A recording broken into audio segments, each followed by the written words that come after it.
horse lovers, I'm Charlotte, and today we'll be reading a chapter of The Scruffy Pony.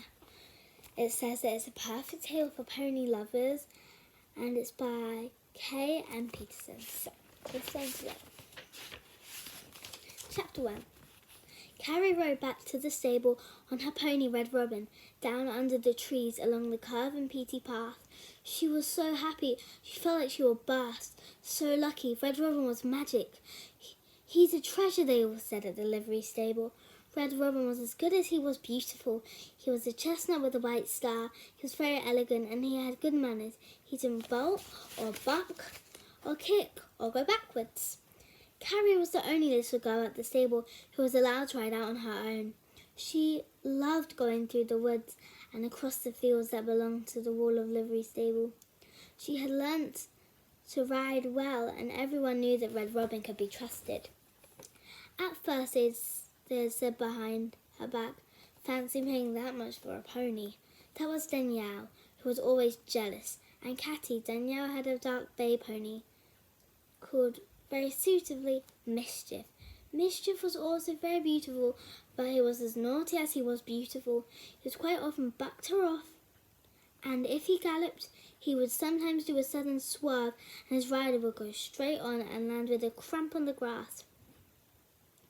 All of this made Danielle rather bad-tempered.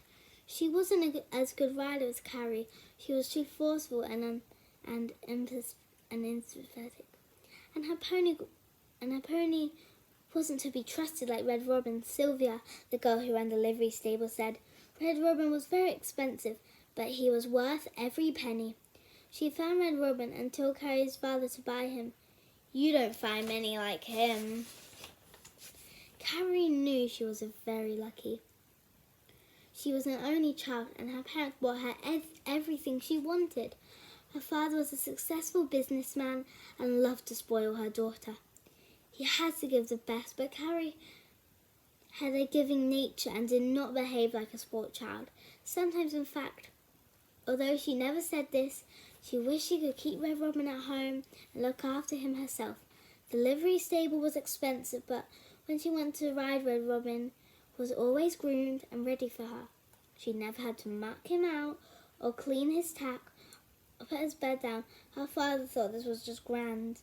"Who wants to do all the dirty work? You just enjoy him, my girl. Think your lucky stars that we can pay for it." But sometimes Carrie wished she had Red Robin at home, where she could look out of her bedroom window and see him grazing. She liked grooming him, but there was always so sparkling there was no need. She even liked mucking out, making the stable tidy. But when she started to do it, Sylvia always sent somebody to take over. Carrie didn't want to seem ungrateful, so she didn't say anything. Perhaps that was why she liked riding on her own so much, because nobody came between her and her pony. He was always completely hers, and she was in charge. She loved the feeling of just the two of them cantering over the soft turf without a care in the world.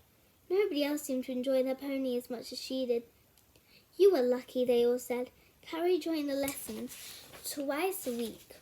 Not many of the ponies jumped as well as Red Robin. They refused or ran or clattered the poles down.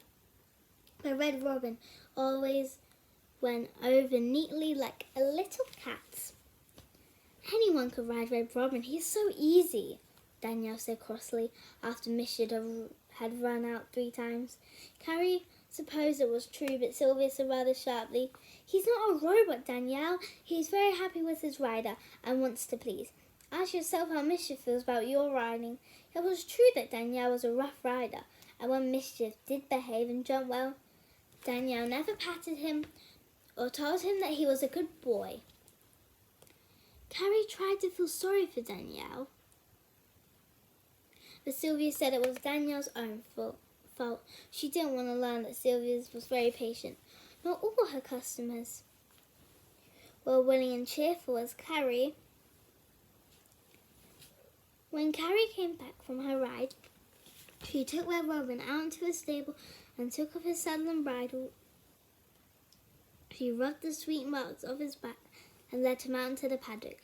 It was summer and the ponies grazed out in the night. came into the cool stable in the daytime. Carrie loved to watch Red Robin walk away down the field, sniffing at the grass, swishing his tail. She wished she could build her own house at the end and watch him from her window. When she was in bed, this was almost the best part of the ride, turning him out in the field and watching him, knowing she owned the best pony in the world. So guys, that was the end of the chapter of the Scruffy Pony. I might read another chapter tomorrow. Well, make sure to like and subscribe if you haven't so already. So, bye horse lovers.